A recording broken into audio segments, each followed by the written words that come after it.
on a consistent basis. And in our community, we don't have that. By the way, I was wondering why we had that chair. I think your son deserves that chair.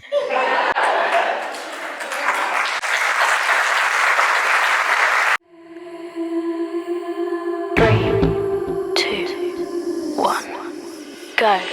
Welcome to Flow Design Architects, a company that works with you and for you. Please welcome to the stage your North Carolina Aspire Regional Chair, Megan Bowles, AIA.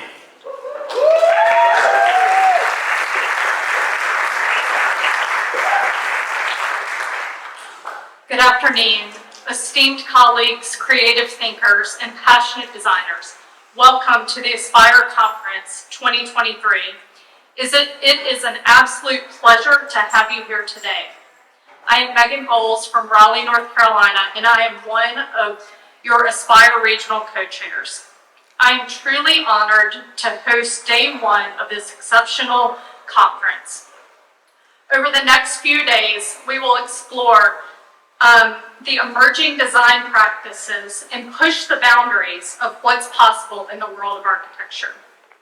This conference is a celebration of creativity, collaboration, and the power of architecture to shape our communities and influence the way that we live.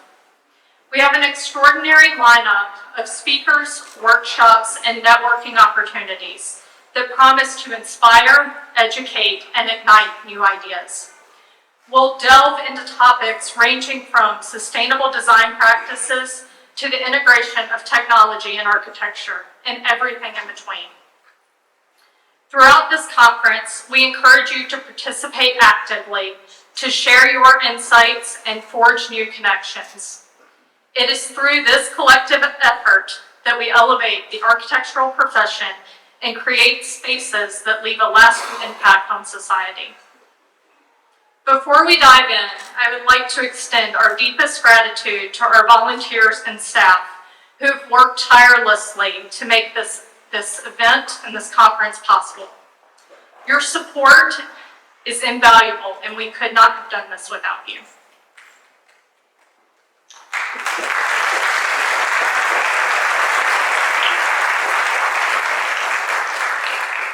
Further, we would like to thank our Aspire partners and friends. We are grateful for this year's partners, including our 4 executive and exclusive partners who you will hear from throughout this event. You can find the full list of partners in the printed program or in the Feed Loop Go app. If you are a sponsoring partner, we would like to show our gratitude. Please stand for appreciation.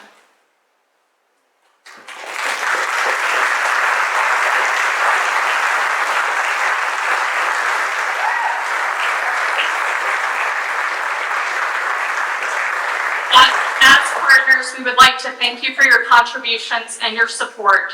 You have helped make this event a reality. Thank you to each of you who come as participants. Your presence demonstrates your commitment to excellence in architecture and your dedication to shaping a better, more equitable, and sustainable future. So without further ado, let's embark on this incredible journey of discovery, innovation, and aspiration. Let's make Aspire Conference 2023 a monumental success. To kick things off this afternoon, I would like to thank our Aspire Conference title partner, Aquaplast. Unfortunately, they have been delayed in their travels and will not be able to join us at this moment, but they will be here this evening at the party and will share more about their company at that time. Now it is my deep honor to introduce you to our moderator and our guest panelists for our first keynote session, the Aspire Film Festival.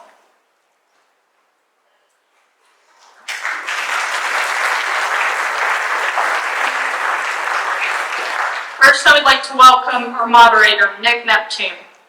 Nick is the Director of Outreach and Community Engagement for Dorothea Dix Conservancy, the City of Raleigh nonprofit partner in ensuring the creation and long-term success of the capital city's 308-acre Dorothea Dix Park.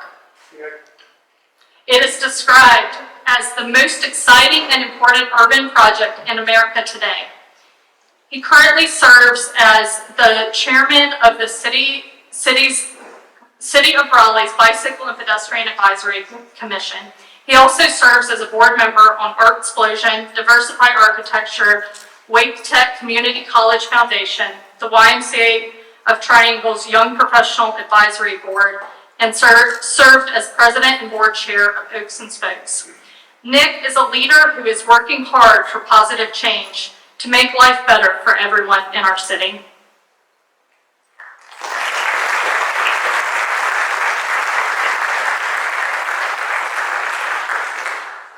Thank you, Megan. Good afternoon and welcome to Aspire 2023. I am Nick Neptune, Director of Outreach and Community Engagement with the Dorothea Dix Park Conservancy, based in our state capital of Raleigh, North Carolina. It is my privilege and my pleasure to welcome all of you to Aspire's opening keynote, our first ever, if I'm not mistaken, film festival and panel, featuring our very talented guests, which I would love to introduce via this bio in this black folder. We will start with LaShawn Tutt.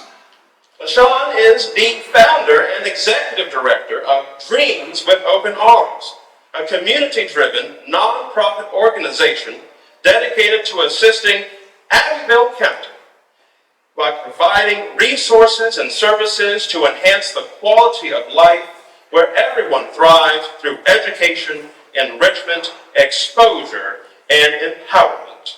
She has an MBA from Keller School of Management and a BS from Barry University. My friends, LaShawn Tutt.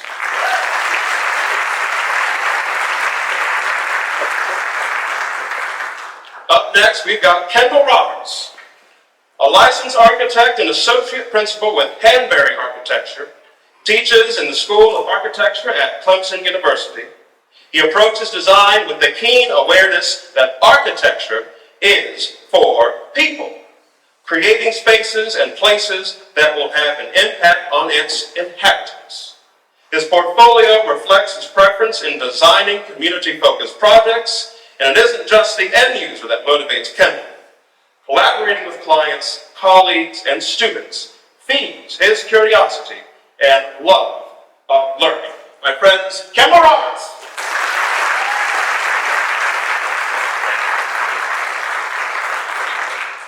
Last but certainly not least, Darguin Fortuna. Darguin Fortuna is a founding principal of Flow Design Architects, a culturally diverse architectural ecosystem where everyone has a voice and a shot at making a better world through the use of material, form, and space. With offices located in Salem, Massachusetts, Darguin Fortuna is a registered architect in Massachusetts, in Maine, New Hampshire, Connecticut, Pennsylvania, and Florida. He holds a Bachelor of Architecture accredited degree from the Boston Architectural College and has been focused on increasing diversity, the pipeline of architects and designers in architecture, engineering, and contracting by inspiring, training, and guiding the next generation of practitioners. Darguin Fortuna.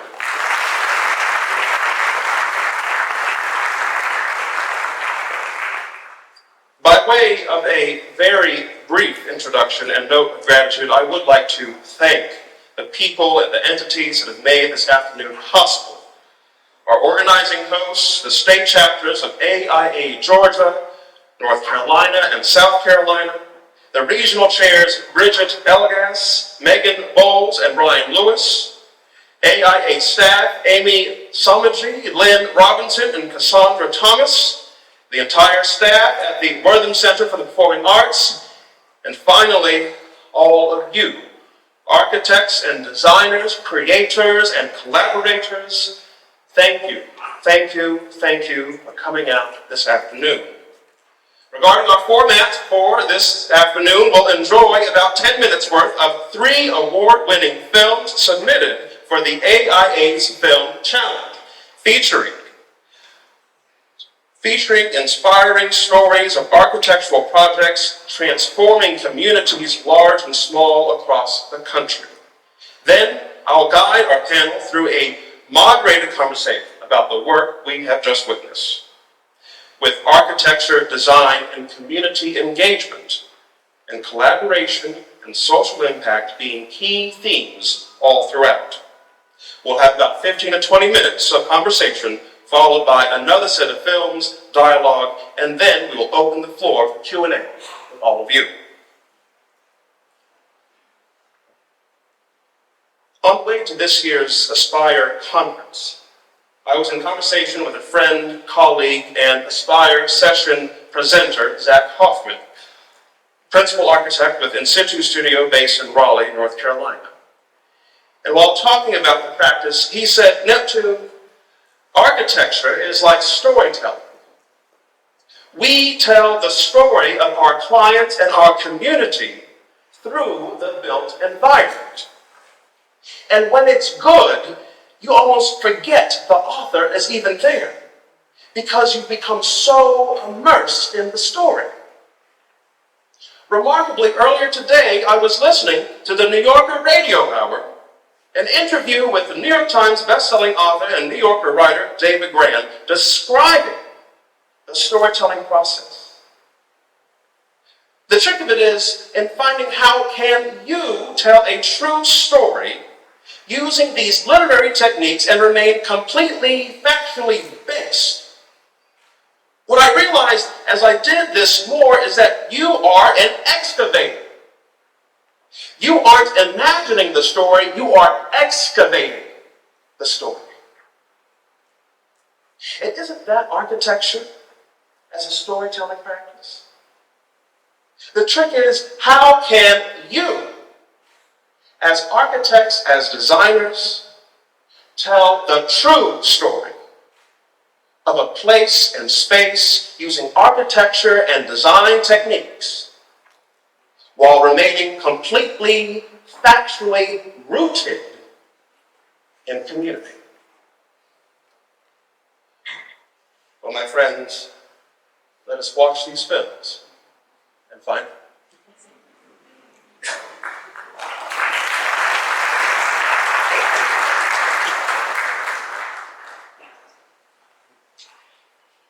In order to understand the struggle of the East Side, you have to understand the history of the East Side. There was a time whenever the East Side went further west down to Deep Deuce. If you look at 4th Street now, like the Innovation District, that was a flourishing black community. Now there's no way to even know we were ever there. And if I have anything to do with it, that's not going to happen here. This is the first new development, I believe, in like 30 or 40 years. We reached out to over 25 banks and were told categorically no, primarily because of the side of town it was on and the fact that there was no comparables. And when you walk and you see the lack of sidewalks, lack of infrastructure that has been withheld from this community, I think that there's a long way to go in trying to recognize and then move forward in a way that's generous. Most of my life, I had actually experienced the decline of Northeast 23rd. This particular opportunity, when he told me about it, I actually looked at him and said, "You sure you want to go on 23rd Street?" Because this is traditionally the heart of the African American community. For 50 years or so, though, for like socioeconomic and political reasons, it's been challenging. Realizing early on that it wasn't about the design, it wasn't about the architecture, but it was more about how do we activate it. We activate it by homogenizing a little bit of some of the systems that really interact with the street. That was really our goal, was how can we do a lot with little, and you can do a lot with sidewalks and all those things that connect people to these individuals that are really taking a bigger risk than us as designers or architects. At Pivot and even with Jeremy, we've worked really hard to save buildings and then update it and turn it into a vibrant retail development, and then not just having minority-owned businesses, but also giving them or setting aside 15% ownership within their space so that they would get to have part of the ownership in the real estate that they help create the value in. What we want to do is make sure, in addition to bringing in wealth and getting folks to invest, where there's really been a lot of disinvestment, that we're also creating opportunities for folks who exist, for people who are here, to be able to persist and be able to sustain themselves.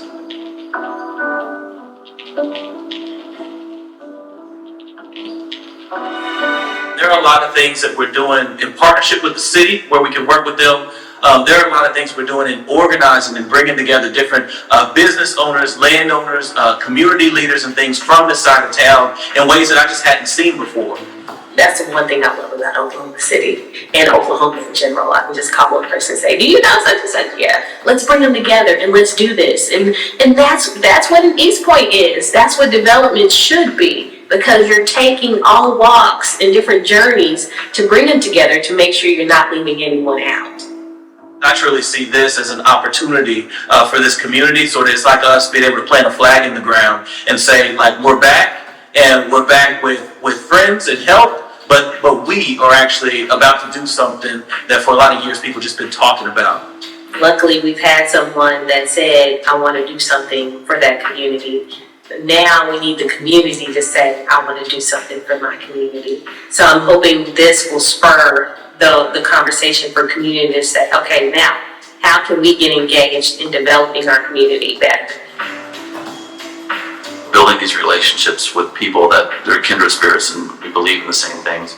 There's a humility that is important in our practice. It's more about how can we help shine light on these entrepreneurs and these retailers that haven't really had a voice or an audience before, but hopefully we can be a part of kind of amplifying what they're interested in doing.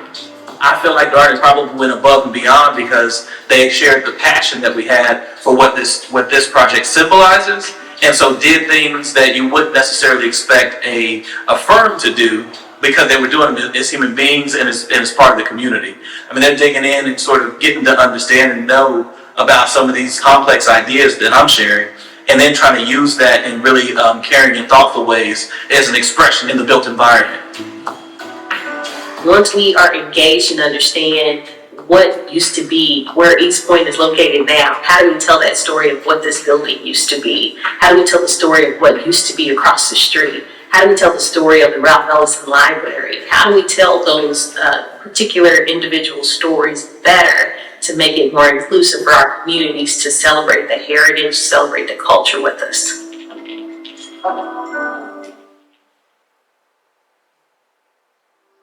When I think about rural communities like ours, it really is the same across the country.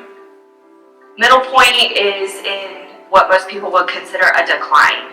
It was important for me as a girl who grew up right outside of Middle Point to give back and invest in this community that I care so much about. I have so many fond memories.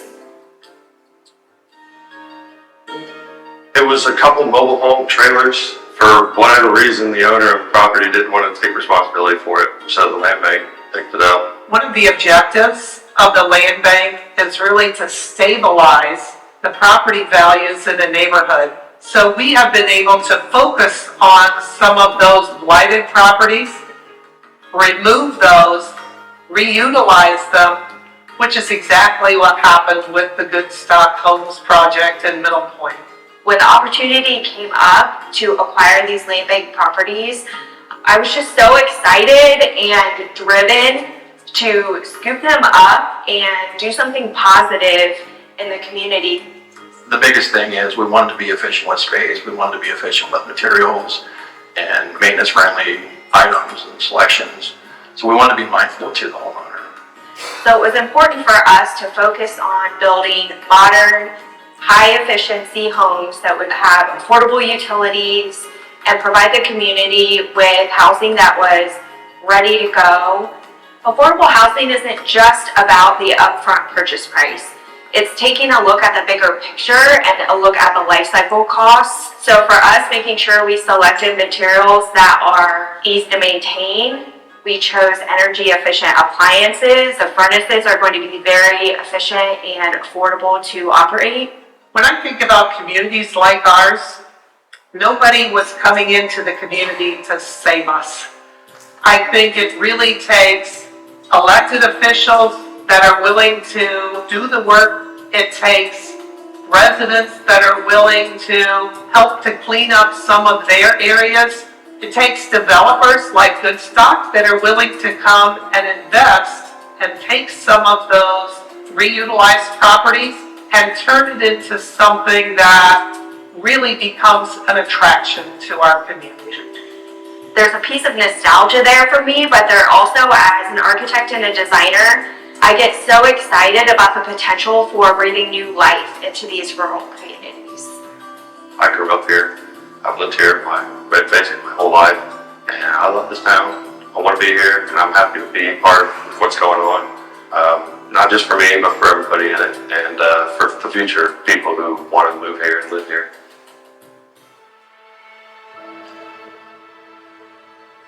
Calhoun was founded in 1891, where the junction of Savannah Railroad meet the state of Georgia, which is a bridge just approximately 6 miles down the road that separate the state of South Carolina and separate the state of Georgia. The Dream Center, that center would change life. That center will have an impact. That center would help youth become the things that they have dreamed for many years. You got to have jobs and everything else, you know. We had a mill right across the railroad tracks there. It closed down, and now they're tearing the building down. We are looking at that would be an anchor downtown where they would attract multiple age groups and or multiple activities. A lot of people that want to see it, well, you got to get out and support it. You can't just say what we need and not come out and support it. There was a lot going on in the street, you know, but now, as you see, we're down to one hardware store and one restaurant. If we don't do something soon, the town is definitely going to die. We don't want that. Because like I said, I ain't planning on going nowhere.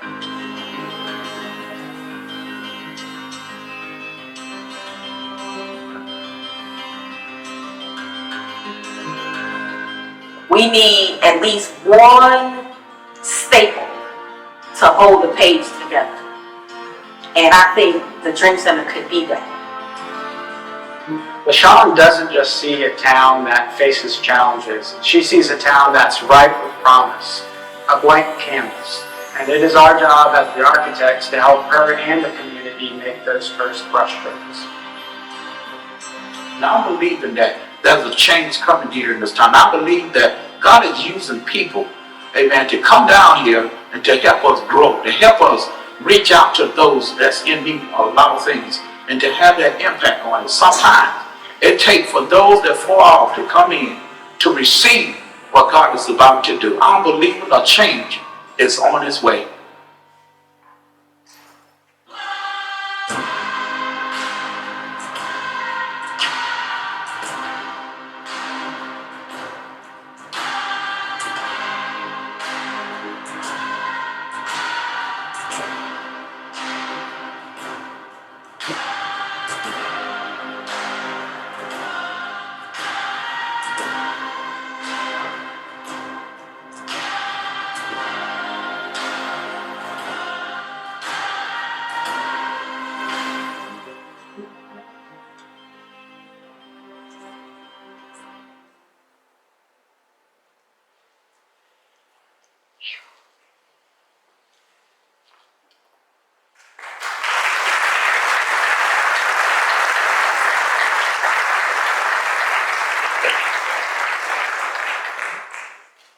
LaShawn Tutt, if we could start with you, with the community, share with us how your work led you to Hanbury Architecture, the Clemson School of Architecture. You know, walk us through that path. Walk us through, you as a leader within this community. How did you find yourself integrating that work with architecture design to make a difference? It all started when my husband purchased a property through a tax sale. He was going to do he wanted to do a restaurant of some sort. he sat and he thought about it, and he said, you know what, I think you can do more with it. So he gave it to us. And from there, I was like, okay, I don't know what I'm gonna do with it yet. So I sat on the property for about a year. And then it hit me, it's like, okay, we need services here. We need something that our community can walk to and get the support services that they need. So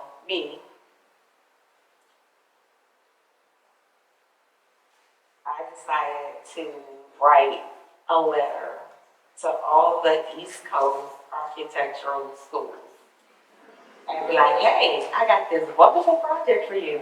Do you think you and your students might be interested in working on our project, giving us some renderings on what this might be for our community? Well, a year went by, haven't heard anything from anybody.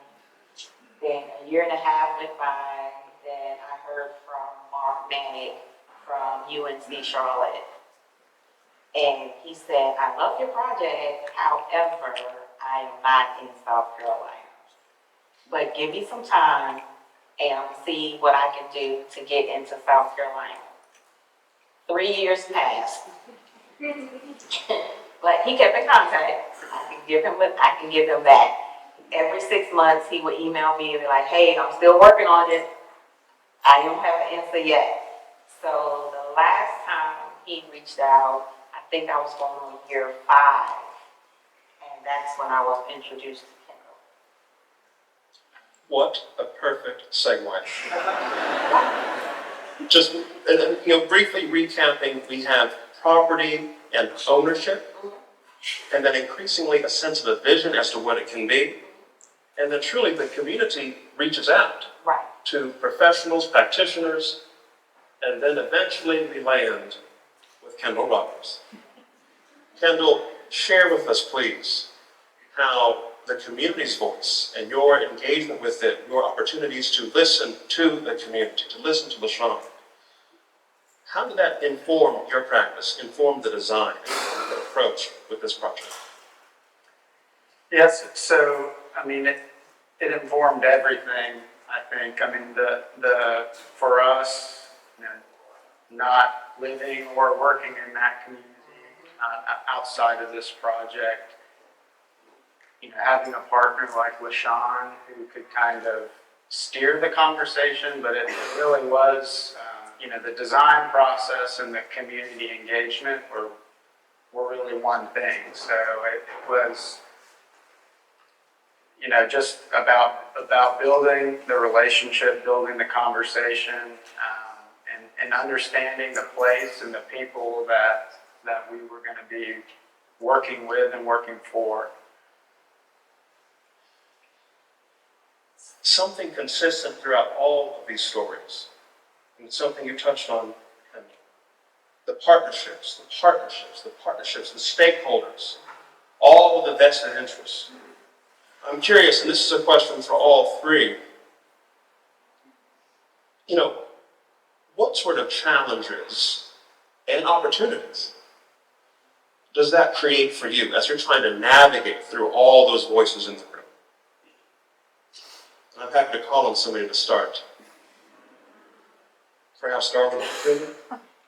Well, working with many people within the room enhances all of us. We know that, right? But it's easier said than done. There are a lot of challenges because everybody has a point of view and everybody wants to get something out of it, right? The developer wants to make something out of each one of these projects. They have to make the bottom line at the end of the day.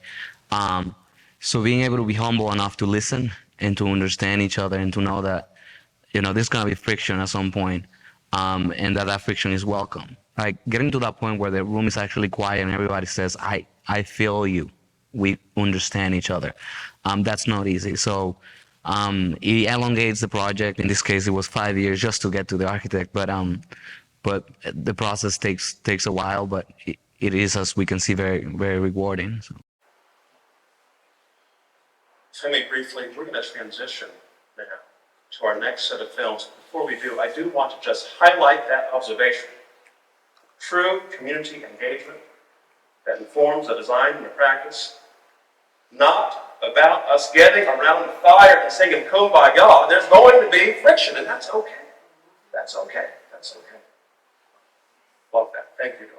Thank you. Up next, my friends, we have a set of films that will transition us into practice of design as social action. Others, like kids my age, really don't have like family out there for them, and I feel like this youth center will be dope.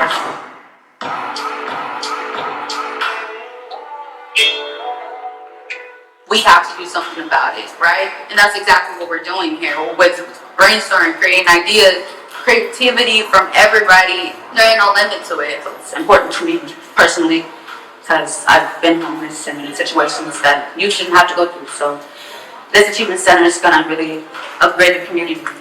They're the next generation that's going to be making decisions. If we didn't have youth voices, youth stakeholders, part of the decision-making process, then we wouldn't be doing it any justice here. So I think the way to solve that and address that problem would be by consulting you, by having you give their opinions and express their ideas, and helps to make this the best center possibly can be. In this community, we know each other, and one of the important things that I think would be in the YAC is the sense of safety and security. And the second thing is art, of course, and resources, because we know ourselves best. We have put a lot of planning into it, especially everyone is there to support you, to give you these resources, so you shouldn't feel shame for going in there or feel like you have to be hesitant about anything because that space is for you. The youth have been the ones designing this whole project from the very beginning.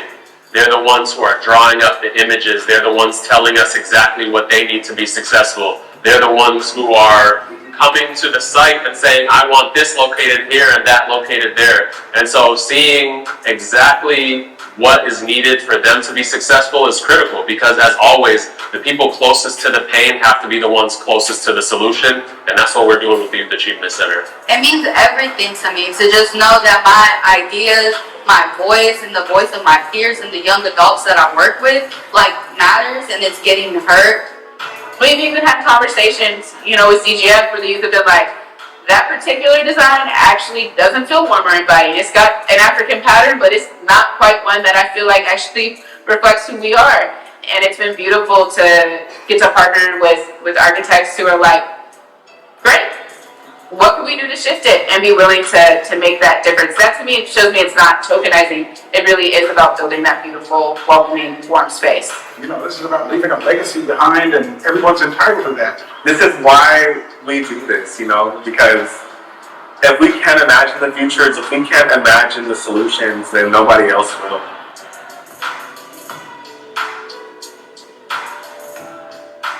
But I know it's going to happen, and walking into that building is going to change my life.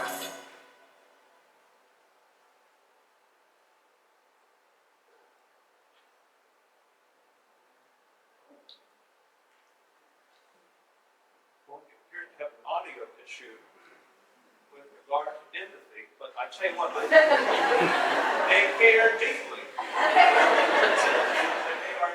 And as soon as that audio comes back, I suspect that we will hear how much they care. These architects, these designers, these practitioners, as soon as that audio comes on, yes, a tale of empathy, a tale of all this time. Oh, yes, Tiny Victories 2.0, here we go. We're going to hear that audio any moment now. Okay, not yet, but we are going to get there. It is coming soon to a performing arts venue near us. I see people making their way. I see lots of movement. Yes, what does a home mean? Engagement. Yes, community. We're building. Yes, I said I want to listen to you. I want to hear you. I'm here to design what you want. The community, see me.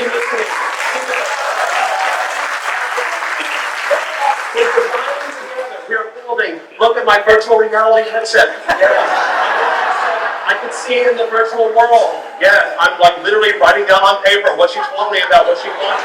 What things are. I'm such a good illustrator. I should have been an artist, but I wanted to be an architect. I wanted to build in the real world. Su casa, mi casa, you casa, tu casa. I don't think Spanish for you. Community first, people serving goodness. Yes, mobile, loaves and fishes. So I said to her, I'm going to listen to you some more because I feel like we need to hear more from you. And I'm really waiting for this audio to come back on, and I swear that it will. Maybe it won't. I just really don't know, really. But aren't we all just making it up as we go? We're out here in the streets. We're literally leaving our homes, and it's like with our heads held high, we're going to do the best we can do. We're not going to embarrass our family. Yes. These tiny homes 2.0. Look at that bike.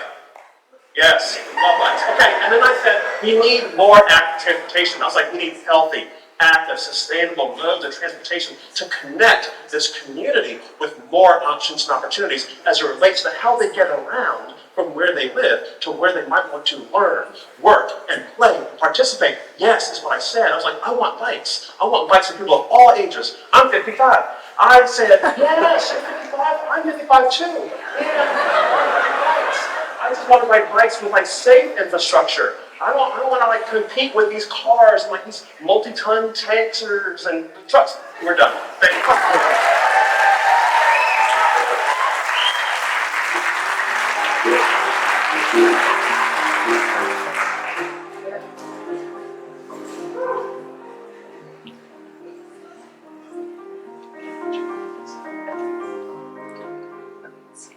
Between 2017 and 2018, me and my partner Marco Severino launched Flow, an architectural office that didn't have a mission or a clear purpose. Thankfully, we knew something was wrong. Several words started to ring true to me: lack of diversity, pipeline, minority architects, diverse backgrounds. Me and my partner Marcos decided to investigate the matter a little bit more. We learned that there weren't a lot of minority architects. There weren't a lot of Latino architects. We learned that there wasn't a lot of people from all over the world working together in one team. And we decided that we wanted to change that. When I was a child, I always remember that I wanted to become a firefighter or an architect, and I wasn't able to see anyone that looked like me that can represent that dream that I have. Now, we had that dream come true, who are touching life in every spectrum. They go to elementary school, middle school, and high school to try to model that anyone that want to become an architect, they can see exactly how they are. Then we learned that we needed to reinforce that. We went to high schools and colleges to ensure that those that made it there stayed the path. Then we decided to create a big ecosystem where we could support architects from all over and make sure that they made it through. We decided to open the AIA Success Class in our YouTube channel, open to everybody for free. And we continue to go to middle schools, preschools, and high schools to talk to children. Well, one of the things that I think you're doing really well is, and that's going to have a huge impact on ensuring that the future of architecture is more inclusive, equitable, and diverse, and that is going into schools. We should be spending more time in schools talking to kids, and wherever we can find an opportunity to work with kids and teach them about architecture and how architecture is building community. That's our legacy.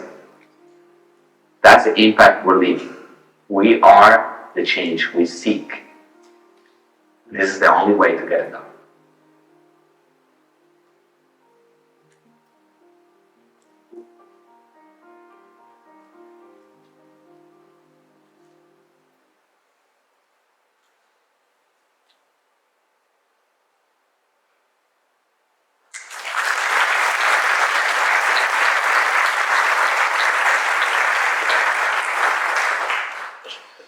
And I think for many of us in this room, we are familiar with our shared history and our shared truth in that communities and especially communities of color, have not always been directly engaged in building and shaping their own community.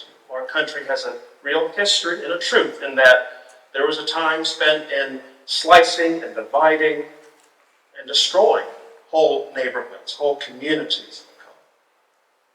And so I think what's appreciated here, and we're going to start with Darguin Fortuna,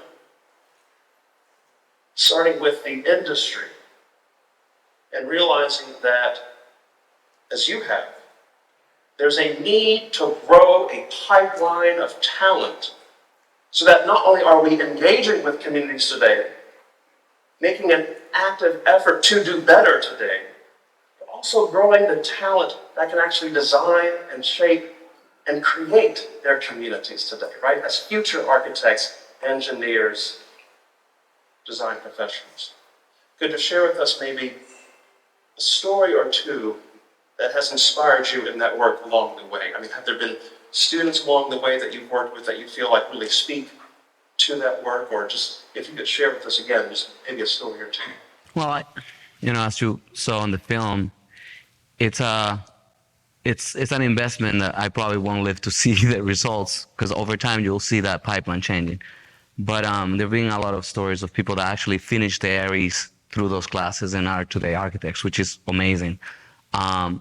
And being able to not just have a seat at the table, which is, they say if you're not sitting at the table, you're actually the menu, right? So being able to be there and basically change the built environment as designers, it will be, let me just put it this way, it actually will be easier to create all of these amazing developments if we had all of the hats. We historically have been the laborers, right? I remember at school, one of my teachers said, I hope you don't go into the construction side and actually stay as an architect, like not just the laborer that can do the work, but actually stay influenced in that. So there's plenty of stories. My children decided that they want to be architect. I don't know if that's true, but we'll see how that goes. But it makes all of us so much better to have diversity, to have inclusion, to have everybody. It's not just a catchy thing. So we saw the problem at the office early on.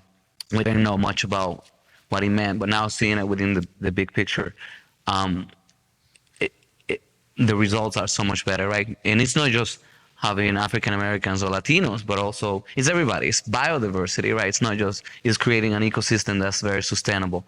And we're working on it little by little. And we've seen a lot of differences happening, and it's gonna make it better because we're gonna have also clients that are diverse, that are gonna be able to feel intimidated by the process. And luckily, it won't take 5 years to do the projects. So having all of these different players within the room is gonna make it so that they're better clients. There's all just everybody's involved and they know the language and we understand each other. Not easy. Having a firm that's diverse, it's very hard. And having a firm having to constantly train every single day, it's hard. But at the end of and being able to understand that someone from China thinks completely different than somebody from Brazil, right? Our office looks like the United Nations because we have people from almost everywhere. Within the 12 shares that we have 12 different countries. Not easy, but the work that comes out, it's so much better. And the clients that we attract, because the misfits are no longer the misfits anymore, right? We belong together. It's amazing. So we're very happy to do that. Thank you, Darl. LaShawn, prior to coming out earlier, we were engaged in a conversation about how everyone has a role to play. Everyone has a role to play. Not necessarily everyone needs to be up on stage or up on TikTok or, star the show with the microphone. But we all truly do have a role to play. And I wonder if you could, because I feel like that's connected back to this larger conversation, if you could share, some of your thoughts about what you're doing to try to create space for everyone, right, to participate in building, designing, shaping their community. I'm a firm believer that every person needs to be seen, heard, and understood. Oftentimes, we don't take the time to want to see a person, hear them, nor understand them. But when we step outside ourselves and look at who's presenting to you. Be able to tell yourself that they have something to offer, even though it may not be what you think they should offer. The biggest lesson I've learned was extending grace to everybody I come in contact with, because I don't know how you grew up. I don't know your cultural or traditional norms. I don't know your family background. So I have to walk into every conversation with an open heart to hear, not so much look at what you're saying, but to hear what you're saying, and to take that and process it within myself to give you the appropriate response. So that's what I try to do with, even in tough situations, even when heads are bumping. You might be angry, but I've learned that whenever I bumped heads with somebody, it had nothing to do with the current right now. It was on their way here, someone cut them off, they had an argument with their kid before they left the house. I spilled coffee on my shirt, I had to go change my clothes. It could have been anything, and to go in a space and, as they say in the cultural norm now, I'm gonna match energy with energy. We can't do that as people if we are trying to broaden who we are as a global community. So I can't take that as, how can I say it? I can't take the negativity and bring it inward when I know it possibly is displaced. Do our country have problems? Absolutely. Have we been taught ugly truths and ugly behavior? Absolutely.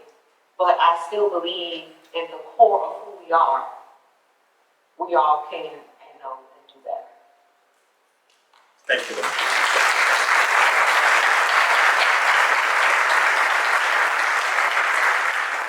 At the core of who we are, you know that we can do better.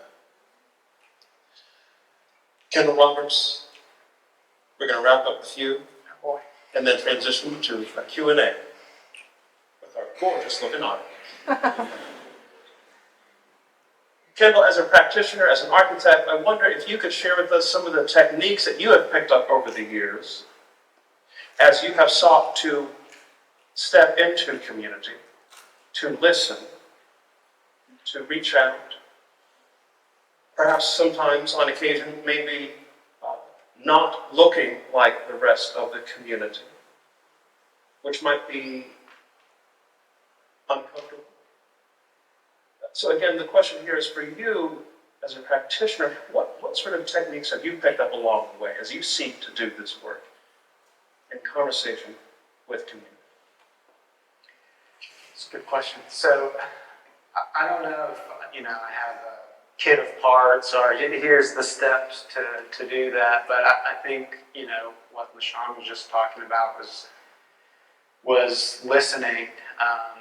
And to me, that's the biggest thing is listening, because, we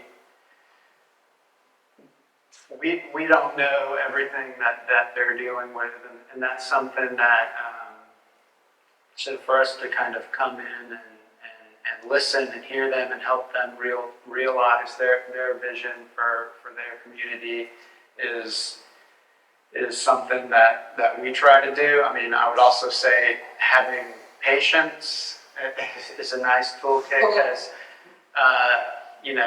our first community event that we did, I think one person showed up, so, and that wasn't because we did anything wrong. I think we were just learning as we went, so it's just kind of patience, and the next time, I think we did a cookout, and more people came, and then we kind of continued to understand each other and the best way to kind of communicate. And we found that people were more than willing to talk and share, go beyond the questions that we were asking.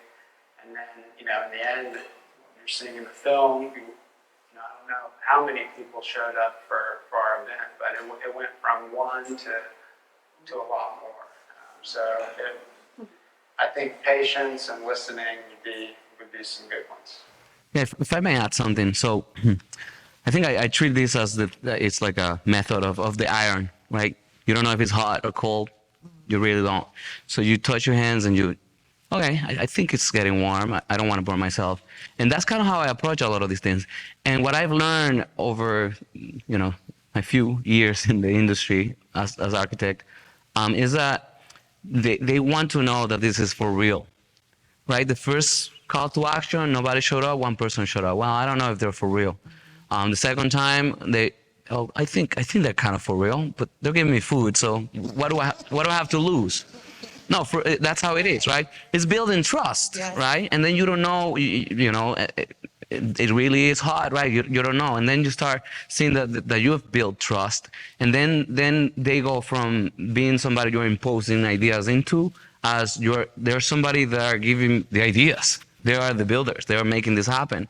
And as you said, Nick, early on, the author disappears. I actually have a hard time knowing who they're what at the end of the day, right? Like everybody is the author, everybody is the architect. So, but that process, it's really critical of testing and being consistent, consistent. Because then they know it's authentic, it's a symbiotic relationship. It's not me trying to get something from you, it's all of us getting something that's greater than what we can bring. Building trust. Building trust. You might say restoring and repairing trust that was once broken, right? Generationally broken. Moving at the speed of trust. Yes. My friends, can we have a round of applause for our panelists?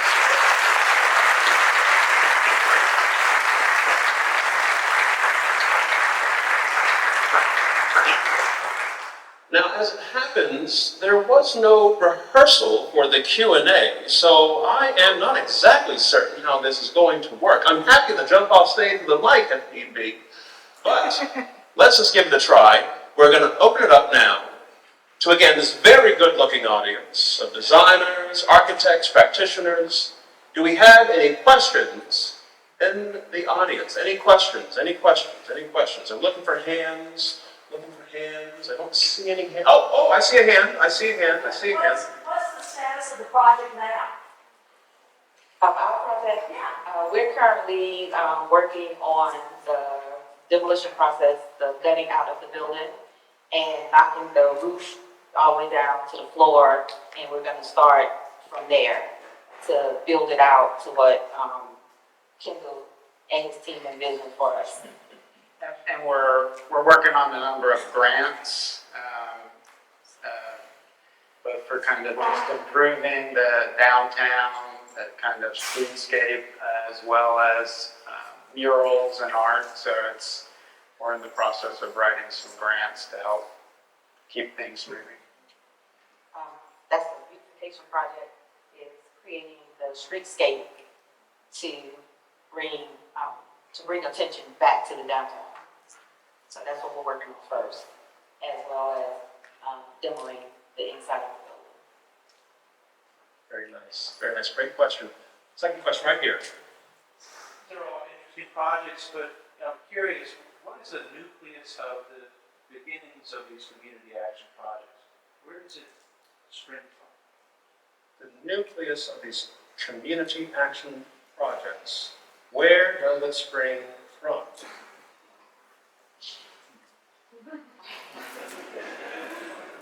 For our project, it was me. Because,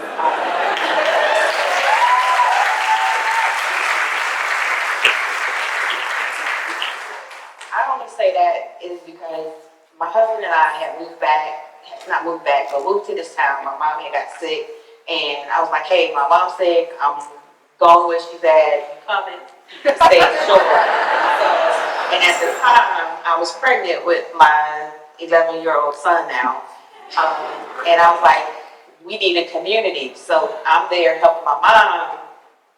My mom gaining strength by, oh, there's a baby in the house, so, you know, grandparents, they find strength from somewhere when babies around.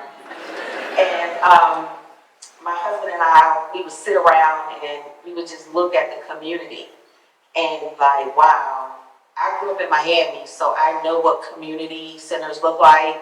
He grew up in New Jersey. He knows what community centers look like and what it does for the community. So we began to just do things in the community.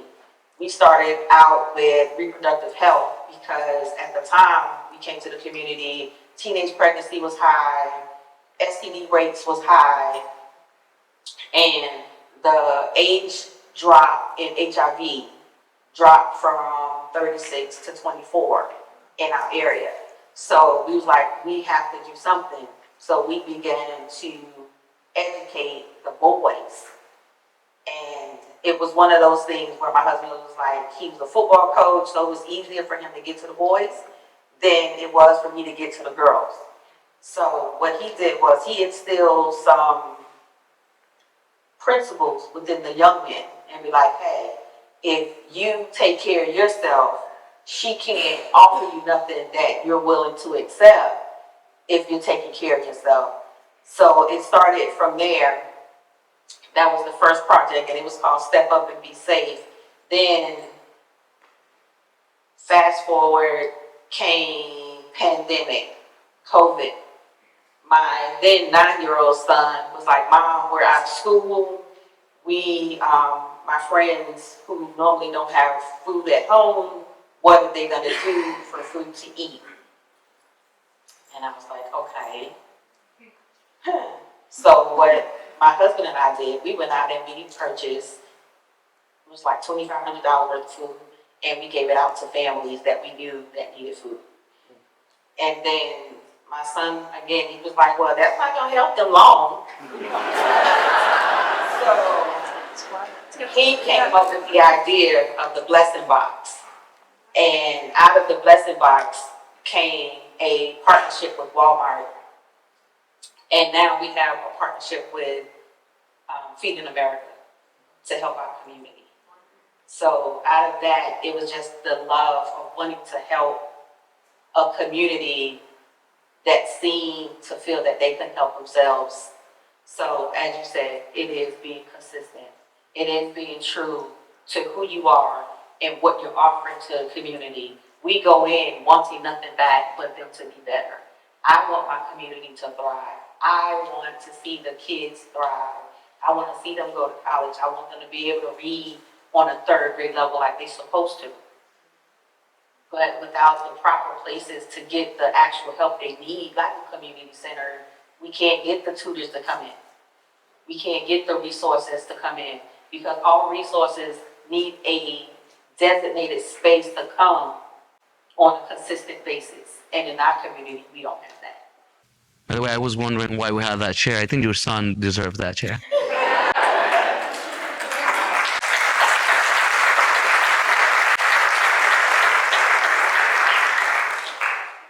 My friends, here at 5:30, I think that's a wonderful note to end on. One more round of applause for our panelists.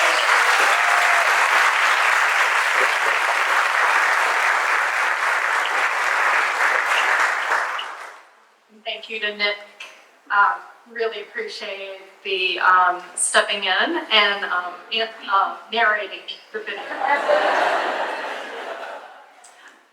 Thank you all for joining us. Let's give one more round of applause for our panelists.